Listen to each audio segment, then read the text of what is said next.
Sesungguhnya Allah Subhanahu wa ta'ala merahasiakan 3 perkara di antara 3 perkara. Yang pertama adalah khabba'a ridahu fi ta'atihi fala tahkiru min ta'atihi syai'an fala'alla ridahu.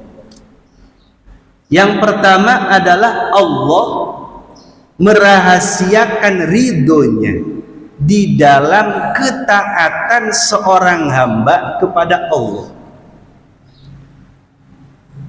Fala tahkiru, maka kita semua jangan sekali-kali meremehkan ketaatan kita kepada Allah, sebesar apapun, bahkan sekecil apapun, jangan diremehkan. Kenapa? Fala'alla ridhohu, bisa jadi amal yang kecil di situ ada ridho Allah. Yang kedua,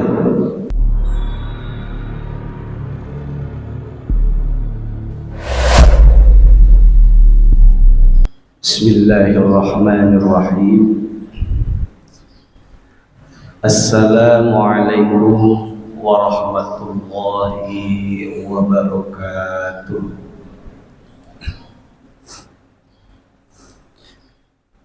Bismillah, alhamdulillah, wassalatu wassalamu ala rasulillah, la hawla wa la quwwata illa billah. Qala rabbi shrah li sadri wa yassir li amri wahlul 'uqdatam min lisani yafqahu qawli. Ya Fattahu ya Alim, ya Fattahu ya Alim, ya Fattahu ya Alim, iftah lana futuhal arifin. Qala Allah Ta'ala fil Qur'anil Karim, A'udzu billahi minasy syaithanir rajim. Bismillahirrahmanirrahim. Ya ayyuhallazina amanu taqullaha wa kunu ma'as shadiqin. Shadaqallahul azim. Wa qala Rasulullah sallallahu alaihi wasallam, arba'un idza kunna fika fala 'alaika ma fataka minad dunya. Sidqul hadis wa hifzul amanah wa husnul khuluq wa iffatul mat'am, atau kama qala, amma ba'd. Alhamdulillah, puji syukur kita senantiasa panjatkan kehadirat Allah Subhanahu wa ta'ala atas limpahan rahmat dan karunia-Nya. Kita masih diberikan kesempatan oleh Allah melaksanakan kewajiban kita sebagai umat muslim, masih diberikan kesempatan oleh Allah melaksanakan perintah-perintah Allah. Di antara perintah-perintah Allah adalah thalabul ilmi. Ini bagian daripada melaksanakan perintah Allah. Karena dengan ilmu seyogianya akan mendapatkan kebahagiaan fid dunya wal akhirah. Sebagaimana yang disampaikan oleh Imam Asy-Syafi'i, man arada ad-dunya fa'alaihi bil ilmi wa man arada al-akhirah fa'alaihi bil ilmi wa man aradahuma fa'alaihi bil ilmi. Barang siapa yang menghendaki dunia, kita ketahui di dunia ini pasti semua manusia menginginkan hajat. Semua manusia mempunyai kebutuhan di dunia. Maka untuk mendapatkan kebutuhan di dunia itu salah satunya harus dengan cara pakai ilmu. Begitu juga dengan urusan ukhrawi. Manakala yang berkaitan dengan ukhrawi diterima atau tidak diterimanya itu amal ibadah pun demikian harus dengan ilmu. Begitu juga dua-duanya yang menghendaki dunia maupun akhirat maka harus dengan ilmu. Makanya Imam Ibnu Ruslan mengatakan wa kullu man bi ghairi ilmin ya'mal a'maluhu mardudatun la tuqbalu, yang artinya adalah setiap orang beramal, melakukan aktivitas apa juga, apa saja, bi ghairi ilmin, tanpa didasari dengan ilmu, maka a'maluhu mardudatun la tuqbalu, pekerjaan yang tidak didasari dengan ilmu maka mardudatun, ditolak, la tuqbalu, dan tidak diterima. Salah satu contohnya sholat. Kalau sholat tidak menggunakan ilmu, caranya bagaimana? Harus berwudu dalam keadaan suci. Tapi kalau misalkan tidak melakukan hal-hal itu, syarat dan rukunnya, maka sholat tersebut tidak diterima secara zahiriyah. Oleh karena itu, begitu juga dengan puasa yang kita lakukan. Maka kalau puasa kita tidak menggunakan ilmu, artinya apa? Tidak diniati, tidak menjaga panca indera kita, maka kualitas puasa kita akan menurun, bahkan tidak diterima oleh Allah Subhanahu wa Ta'ala. Oleh karena itu penting di dalam kehidupan ini segala sesuatu harus berdasarkan ilmu. Itu yang bersifat ukhrawi, begitu juga yang bersifat dengan duniawi. Maka penting ilmu menjadikan segala sesuatu yang sulit menjadi mudah. Sholawat beserta salam semoga tetap tercurah limpahkan kepada junjungan kita, yakni Habibana wa Nabiyana Muhammad sallallahu alaihi wasallam. Mudah-mudahan kita senantiasa mendapatkan syafaat baginda Nabi Muhammad sallallahu alaihi wasallam di yaumil akhir nanti. Allahumma amin. Hadirin yang dirahmati Allah Subhanahu wa Ta'ala, melanjutkan kajian yang minggu kemarin, bahwa di minggu kemarin kita masih menjelaskan bagaimana cara membersihkan hati sehingga kualitas ibadah kita dengan hati yang bersih bisa menjadikan sebab naiknya derajat kita. Oleh karena itu tentu menjadi prioritas kita membersihkan hati dari an kulli radzail, penyakit-penyakit hati. Dengan cara apa? Diulas sedikit. Bikasrotis sholat, memperbanyak sholat. Ini bagian daripada syifaul qalbi, membersihkan hati. Yang kedua, bikasratit ta'ah, memperbanyak ketaatan, kepatuhan kepada Sang Pencipta. Bahwa hakikatnya kita adalah di dunia ini untuk beribadah kepada Allah Subhanahu wa Ta'ala. Maka aktivitas apapun juga kita niatkan untuk ibadah karena Allah Subhanahu wa Ta'ala. Kita sholat karena ibadah, kita mengaji karena ibadah, kita berniaga karena ibadah, kita berdagang karena beribadah, kita bersosial diniatkan karena ibadah. Semua, baik ibadah mahdhah maupun ibadah ghairu mahdhah, orientasikan karena ibadah dan mengharap ridho Allah Subhanahu wa Ta'ala. Maka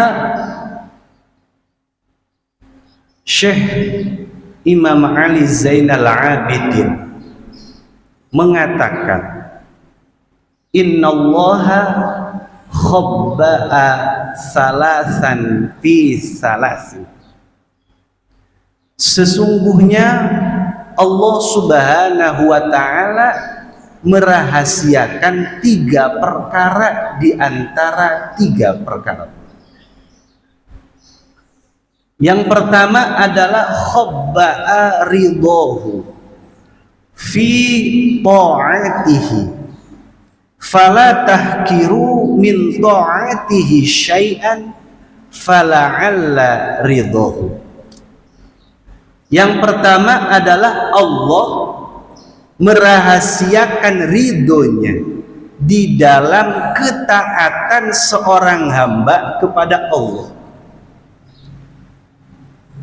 Fala tahkiru, maka kita semua jangan sekali-kali meremehkan ketaatan kita kepada Allah, sebesar apapun, bahkan sekecil apapun, jangan diremehkan. Kenapa? Fala'alla ridhohu, bisa jadi amal yang kecil di situ ada ridho Allah.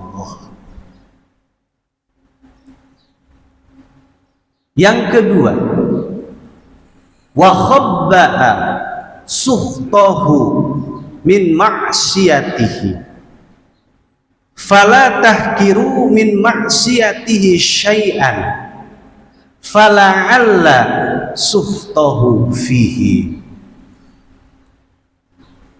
Allah Subhanahu wa Ta'ala merahasiakan murkanya di dalam maksiatnya seorang hamba kepada Tuhannya. Maka dari itu, fala tahkiru min maksiatihi syai'an, jangan sekali-kali meremehkan maksiat sekecil apapun itu kepada Allah, bahkan sebesar apapun itu kepada Allah, bisa jadi fala'alla sukhtahu fihi, di situ terdapat murkanya Allah Subhanahu wa Ta'ala. Dan yang ketiga adalah wa khabbaha wilayatahu min khalqih fala tahkiru min ibadihi ahadan fala'alla waliyullah.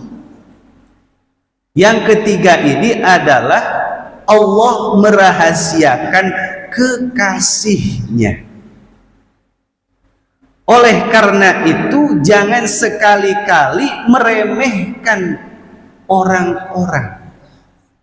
Bisa jadi yang kita remehkan orang tersebut adalah kekasih Allah Subhanahu wa Ta'ala. Maka inna akramakum indallahi atqakum.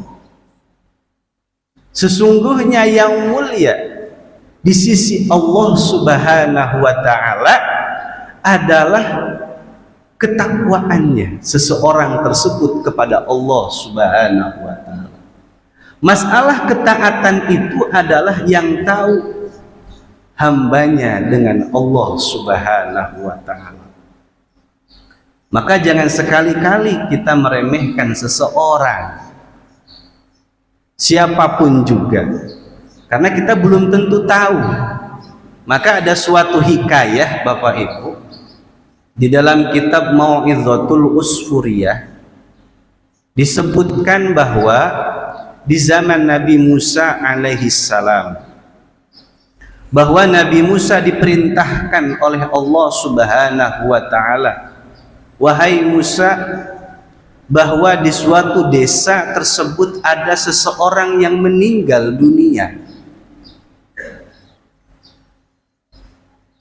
Namun orang-orang setempat tidak menguburnya, melainkan membuangnya ke tong sampah. Lalu Musa tolong cari orang tersebut, kafani, mandikan, dan sholati. Itu adalah hamba. Karena ini perintah Allah. Lalu akhirnya Nabi Musa mencari orang tersebut ke suatu tempat. Setelah sampai di suatu tempat, Nabi Musa bertanya kepada penduduk sekitar, wahai Tuan, apakah di sini ada orang yang meninggal? Ada. Siapa namanya? Fulan. Di mana sekarang? Di tong sampah. Lalu kok kenapa mayat tersebut dibuang ke tong sampah? Karena seumur hidupnya selalu maksiat kepada Allah Subhanahu wa taala. Baik kalau begitu. Nabi Musa akhirnya menanyakan kembali kepada orang lain, wahai Tuan, apakah ada orang yang meninggal? Ada. Siapa namanya? Fulan. Di mana orangnya? Tuh, di tong sampah. Kenapa kok di tong sampah? Jawabannya masih sama, dia selalu berbuat maksiat selama hidupnya. Lalu bertanya lagi ketiga kalinya dan sama. Ya.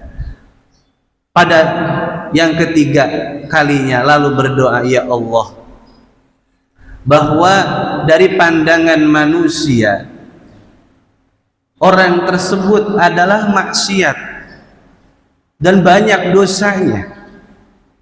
Lalu wahai Musa, betul pengakuan dari masyarakat tersebut, namun ada sesuatu yang tidak mereka ketahui sehingga menjadikan sebab aku ridho. Akhirnya ya, Nabi Musa menyampaikan, lalu apa yang menjadikan sebab engkau ridho ya Allah? Wahai Musa, bahwa orang tersebut semasa hidupnya meskipun dia selalu berbuat dosa, tetapi dia pernah melakukan bahwasanya kebaikan, yang mana dia selalu mementingkan perkara-perkara yang urusannya dengan orang-orang soleh, sehingga ketika dihadirkan dua orang, antara orang soleh dengan orang yang tidak soleh, dia selalu mendahulukan kepentingan orang soleh. Ini yang menjadikan sebab Allah ridho. Sepele padahal, tapi disitulah Allah ridho. Oleh karena itu, ini suatu gambaran bahwa kita tidak boleh meremehkan segala sesuatu, karena yang berhak memberikan sesuatu tersebut hanyalah Allah Subhanahu wa ta'ala. Kita tugasnya adalah beribadah dengan sebaik-baiknya. Beribadah jangan sampai karena makhluk, beribadah hanya semata karena Sang Khalik. Maka kenapa segala sesuatu dirahasiakan oleh Allah Subhanahu wa taala? Kalau tidak dirahasiakan, maka kita tidak akan ada namanya fastabiqul khairat. Oleh sebab itu, karena pahala diberikannya nanti di akhirat. Ada pahala itu langsung diberikan di dunia, ada pahala juga ya diberikan nanti di akhirat. Oleh karena itu, tugasnya orang mukmin adalah hiasi segala amal perbuatan dengan ikhlas karena Allah Subhanahu wa taala. Al-ikhlas ruhul ibadah. Sesungguhnya ikhlas itu adalah ruhnya ibadah. Kalau amal tanpa ikhlas ibarat jasad tanpa ruh. Gitu. Maka kalau sudah jasad tanpa ruh, ya tidak bisa beramal. Amalnya pun tidak akan diterima. Maka salah satu di antara amal itu diterima adalah asbabnya dihiasi dengan keikhlasan, dibungkus dengan keikhlasan. Ikhlas itu adalah murni hanya karena Allah Subhanahu wa taala. Hatinya itu hanya karena Allah Subhanahu wa taala. Ibadah hanya karena Allah Subhanahu wa taala. Hanya ingin mendapat pahala dari Allah Subhanahu wa taala. Itu ikhlas. Memang berat, tetapi satu sisi kita harus senantiasa berusaha semaksimal mungkin ibadah kita harus dihiasi dengan ikhlas. Ya. Maka hadirin yang dirahmati oleh Allah Subhanahu wa taala, tentu kita di dunia ini tidak mau rugi. Pasti inginnya beruntung. Ya. Gitu. Apalagi nanti di akhirat. Betul Pak? Di dunia saja pengen untung, ya, apalagi nanti di akhirat pengen selamat di dunia wal akhirah. Maka baginda Nabi Muhammad SAW memberikan resep kepada kita agar supaya kita senantiasa tidak merasa rugi, agar senantiasa kita merasakan keberuntungan ketika mempunyai 4 resep yang diberikan oleh Nabi Muhammad SAW. Seperti yang disebutkan tadi di dalam muqaddimah, arba'un idza kunna fika. 4 perkara jika ada pada diri seseorang. Fala alaika ma fataka minad dunya. Maka ketika 4 perkara tersebut ada pada diri manusia, akan selamat dari kerugian dan tidak akan merasa rugi. Apa saja? Yang pertama adalah sidqul hadis, yakni berkata jujur, Pak. Berkata jujur, Bu. Kira-kira kalau sejauh ini kita sudah berapa persen menjadi orang yang jujur, Pak? Jujur kepada diri sendiri, jujur kepada masyarakat, jujur kepada Allah Subhanahu wa taala. Kira-kira dari sekian banyak, paling yang masuk dalam kategori siddiqin 1001, Pak. Betul, Pak? Maka orang yang jujur akan diberikan tempat yang istimewa setelah kenabian. Di tingkatan yang pertama itu adalah para nabi, Bapak. Tingkatan yang kedua baru siddiqin, orang-orang yang jujur. Maka begitu istimewanya orang-orang yang jujur. Tingkatan yang ketiga adalah syuhada, orang yang meninggal mati syahid di jalan Allah Subhanahu wa ta'ala. Dan tingkatan yang keempat adalah salihin. Maka tingkatan siddiqin ini, orang-orang yang siddiq, orang-orang yang jujur akan diberikan tempat yang istimewa oleh Allah Subhanahu wa ta'ala. Maka baginda Nabi Muhammad sallallahu alaihi wasallam menyampaikan, "Man yadman li ma baina lahyaihi wa ma baina rijlaihi adban lahul jannah." Barang siapa yang menjamin, memelihara di antara rahangnya atau mulutnya, menjaga mulutnya, dan menjaga di antara kedua kakinya, artinya kemaluannya dijaga, adman lahul jannah, maka Allah Subhanahu wa ta'ala akan menjamin masuk surga. Kita ketahui bahwa lidah itu tidak bertulang, Pak. Tetapi lidah meskipun tak bertulang bisa melebihi tajamnya pisau, Pak. Maka salamatul insan fi hifzil lisan. Selamatnya manusia apalagi di zaman akhir yang banyak fitnah dan ujian. Maka salamatul insan fi hifzil lisan, selamatnya manusia tergantung di dalam menjaga lisannya. Maka kita di bulan suci Ramadan ini bagaimana bisa menjaga lisan kita. Dan ketika kita sudah selesai dari tarbiyah selama 1 bulan, harapannya mudah-mudahan ada perubahan, mungkin dari segi cara berbicara lebih baik lagi, dan bisa berkata jujur kepada siapapun, jujur kepada Allah Subhanahu wa ta'ala, jujur kepada diri sendiri, dan jujur kepada orang lain.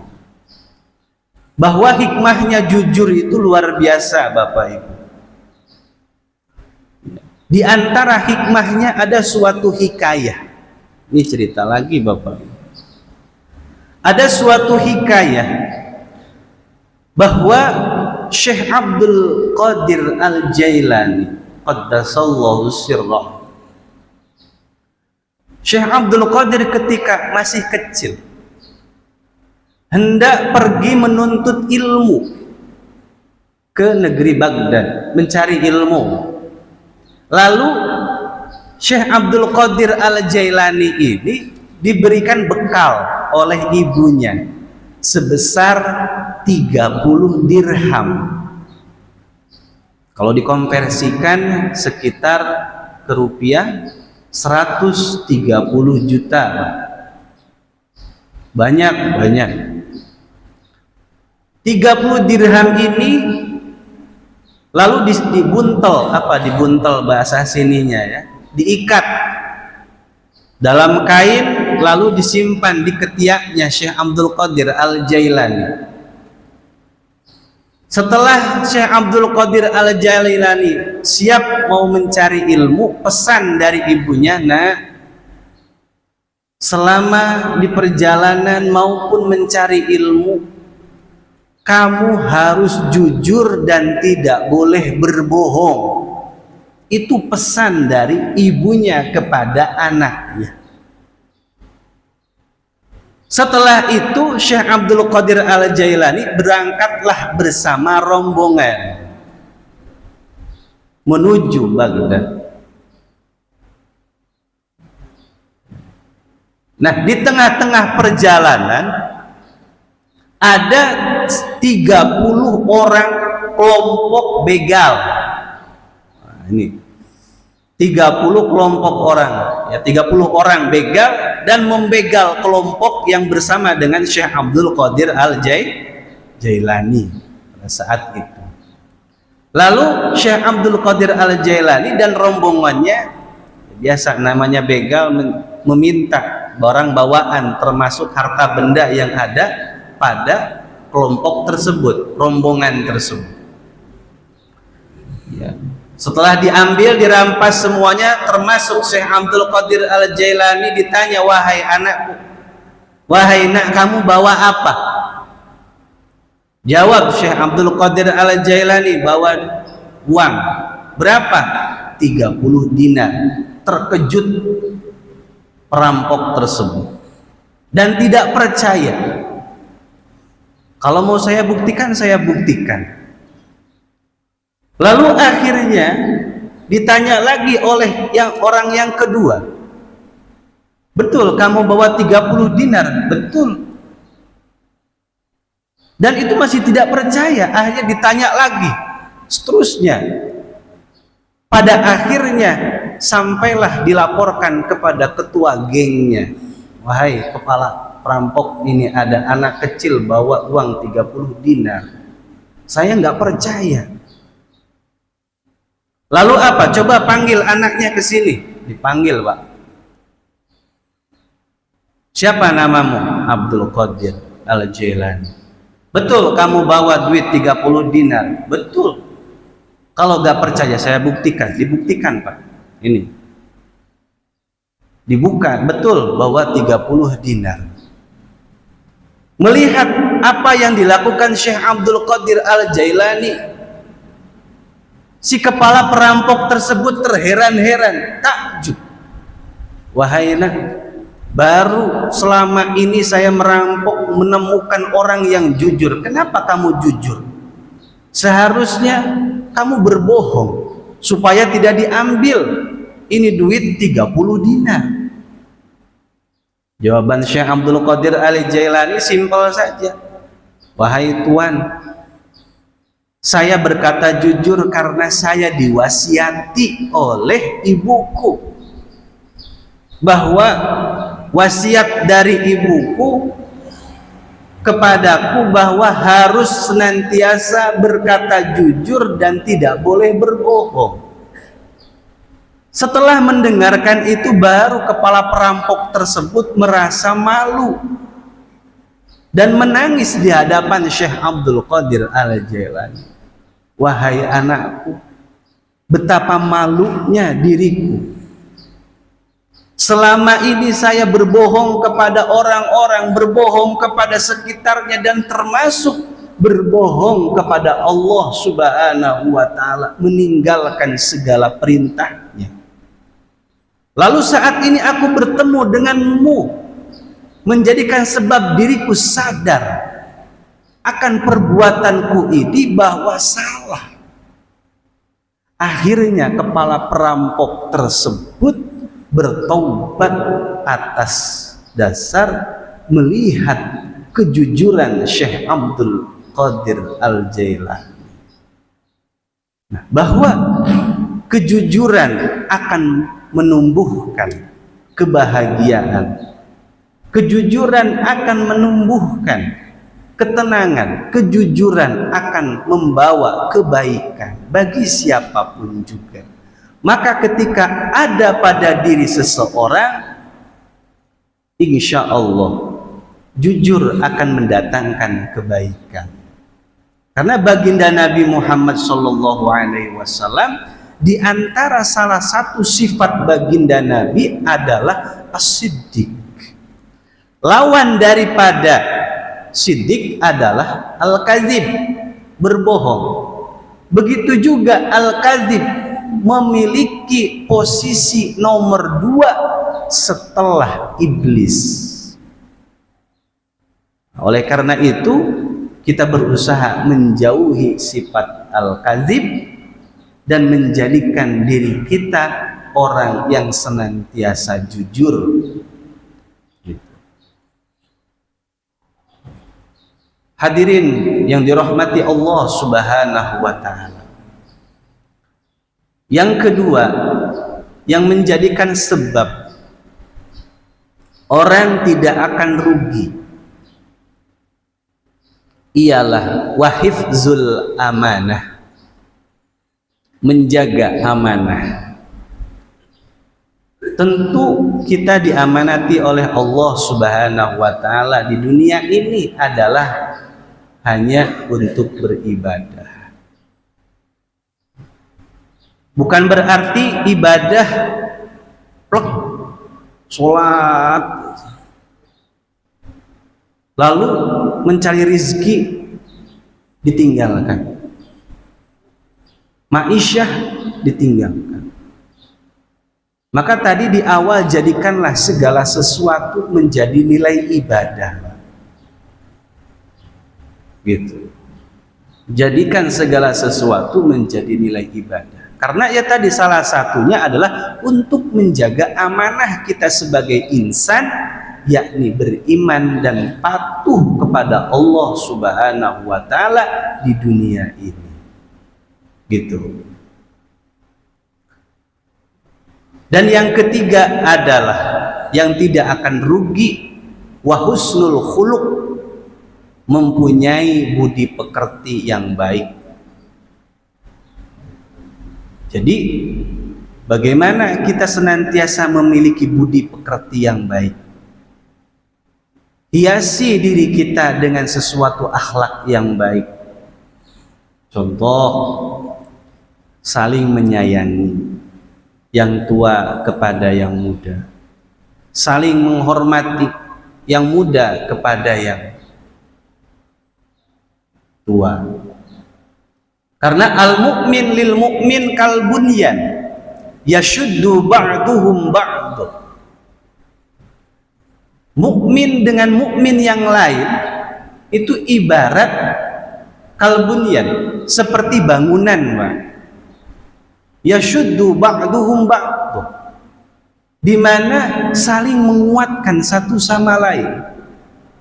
Gambarannya adalah contoh ini masjid megah luar biasa, kuatnya luar biasa.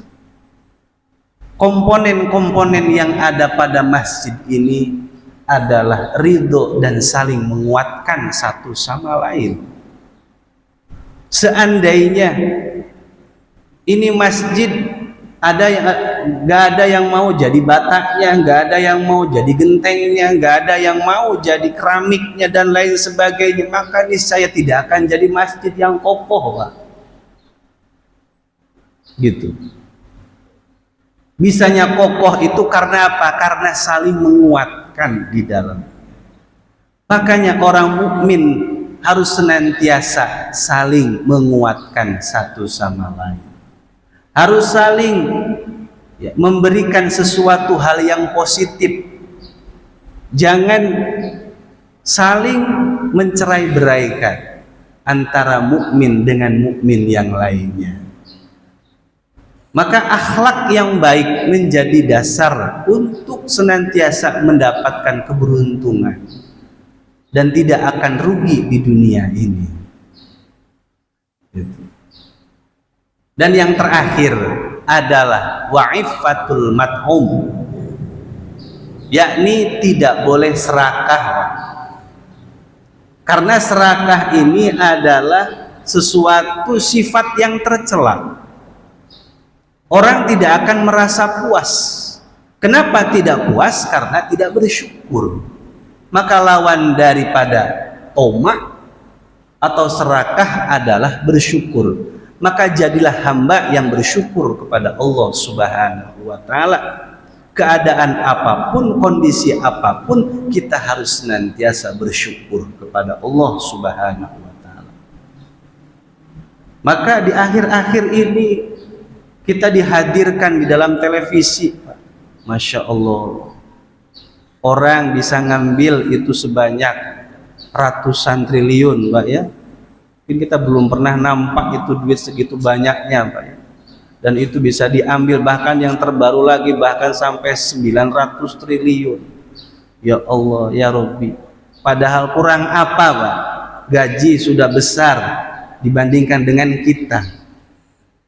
Kenapa mereka tidak merasa cukup? Karena tadi memiliki sifat tamak, memiliki sifat rakus di dalam dirinya. Nah, maka karena tidak bersyukur kepada Allah, sebanyak apapun diberikan yang diambil, kalau misalkan masih terdapat rasa serakah atau tamak, maka dia tidak akan merasa puas dengan apa yang akan didapatkannya. Maka sedikit kita syukuri. Allah Subhanahu wa taala berfirman, la in syakartum la azidannakum. Bersyukurlah kepada Allah Subhanahu wa taala atas pemberian Allah Subhanahu wa taala saat ini. Maka jangan dianggap materi saja nikmat itu, Pak. Sehat, bisa melihat, bisa mendengar, bisa berbicara, bisa berjalan, bisa beribadah, itu bagian daripada nikmat Allah Subhanahu wa taala. Maka syukuri apa yang Allah berikan saat ini, insya Allah Allah akan tambah nikmatnya. Wala in kafartum, sebaliknya jika kufur atas nikmat yang telah Allah berikan, inna azabi lasyadid, niscaya azab Allah yang pedih, yang berat akan menimpa orang tersebut. Oleh karena itu, ini adalah bagian daripada salah satu tazkiyatun nafsi, memperbaiki diri, membersihkan hati. Mudah-mudahan dari kultum yang singkat ini bisa menjadikan sebab kita mendapatkan rahmat Allah Subhanahu wa taala dan bisa mengamalkan. Karena al ilmu bila amalin kasyajarin bila thamarin. Ilmu kalau tidak diamalkan maka ibarat pohon tidak ada buahnya. Artinya apa? Kita menanam pohon, menanam sayuran, tentu yang kita harapkan adalah buahnya. Buah dari amal itu adalah mengamalkan segala sesuatu yang kita ketahui, lalu kita amalkan dalam keseharian. Insya Allah mudah-mudahan dengan diamalkannya bisa mendapatkan buah dan khususnya ridho Allah Subhanahu wa taala. Amin ya Allah ya rabbal alamin. Usikum wa nafsi bitaqwallah. Kurang lebihnya mohon maaf. Wallahul muwaffiq ila aqwamit thoriq. Wassalamualaikum warahmatullahi wabarakatuh.